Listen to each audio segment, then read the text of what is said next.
자, 이번에는요. 조금 더 자세히 우리가 이 대제사장의 계보를 한번 알아보도록 하겠습니다. 자, 표 보세요.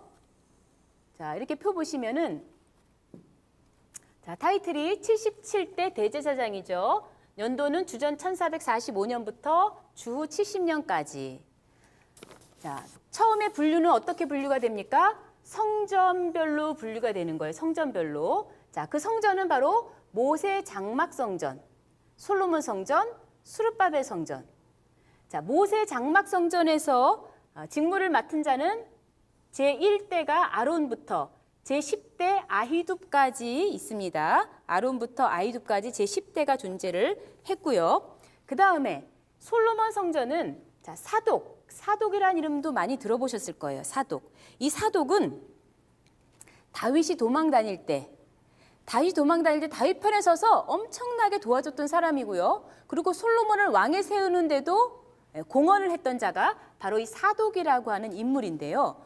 이 사독은 대대로 계속해서 그 아들 해갖고 대제사장의 가문을 이루었던 그런 사람이 되겠습니다. 자, 그러면 이제 사독부터 해서 여호사닥까지. 자, 솔로몬 성전의 제일 마지막 대제사장은 누구예요? 여호사닥이 되겠습니다. 자, 그런 다음에는 포로를 맡게 되는데, 자, 포로로 끌려간 이후에도 대제사장의 계보가 끊어지지 않았다는 것은 이건 하나님의 놀라운 은혜고 기적적인 역사죠. 자, 이 계보를 그 족보를 갖고 있는 거예요. 자, 그래서 이제 귀환하고 난 다음에 자, 수르바벨 성전에서 직무를 행한 사람이 여호수아. 자, 이 여호수아는 우리가 아는 구원자 여호수아, 지도자 여호수아가 아니라 동명이인인 거예요. 여호수아. 이 여호수아는 바벨론 귀환해 갖고 첫 번째 대제사장이에요. 그리고 성전, 어떤 성전이에요? 수르바벨 성전을 재건하는 데 앞장섰던 지도자가 되겠습니다. 자, 이 여호수아를 시작해서 누구까지? 야뚜아까지.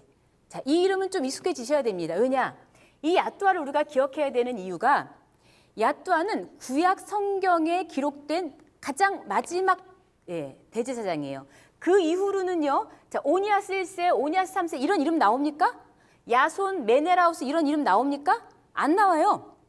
성경, 구약 성경에 기록된 것으로는 가장 마지막이 바로 이 야뚜아예요. 자, 성경에 나오는 이름, 이 야뚜아까지 기록이 되어 있습니다.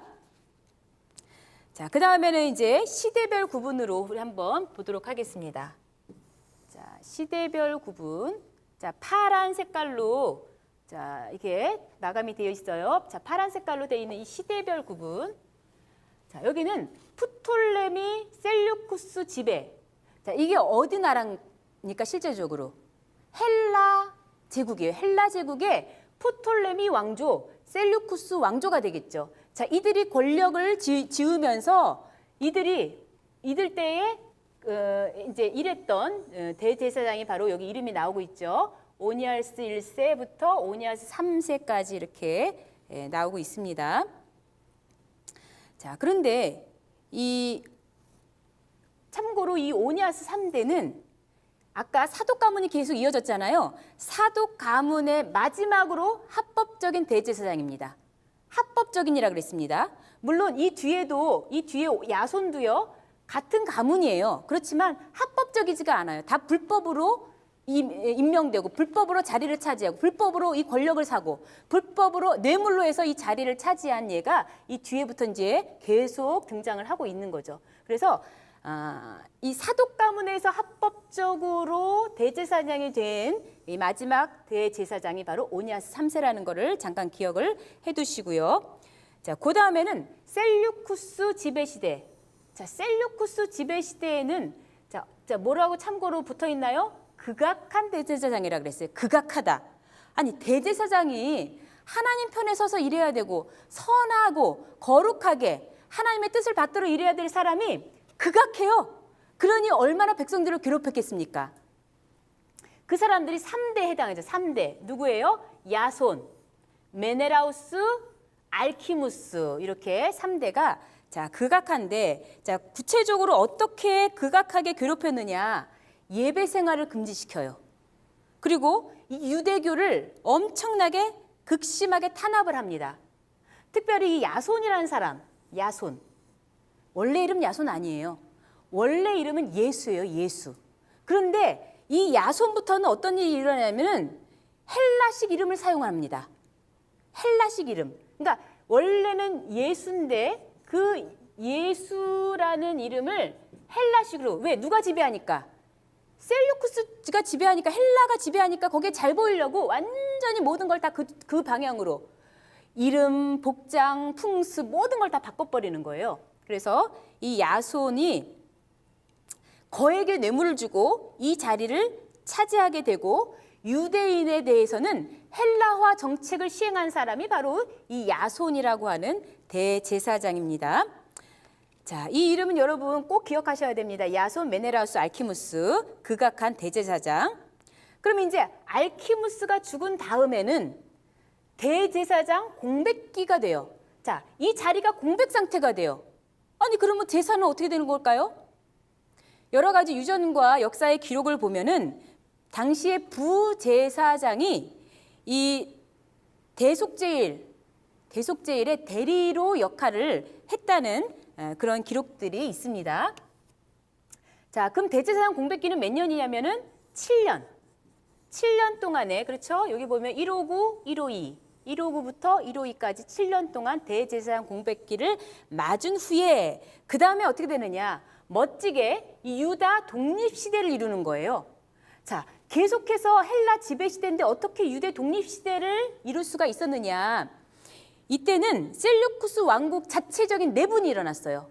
왕이 쟁탈전이 일어났습니다. 지들끼리 막 싸워요. 그래서 그거를 기회 삼아서 요나단이 그때 왕이 되고 동시에 대제사장 역할을 감당하게 되는 거예요.